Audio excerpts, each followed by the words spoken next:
மச்சம் ஒன்ன பார்த்து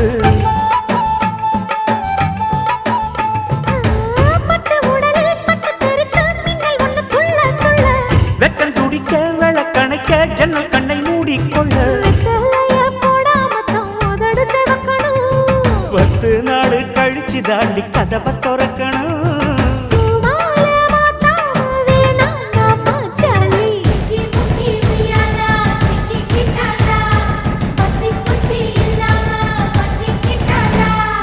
மச்சாங்கிட்ட முந்தானைய தந்து வப்பாளா,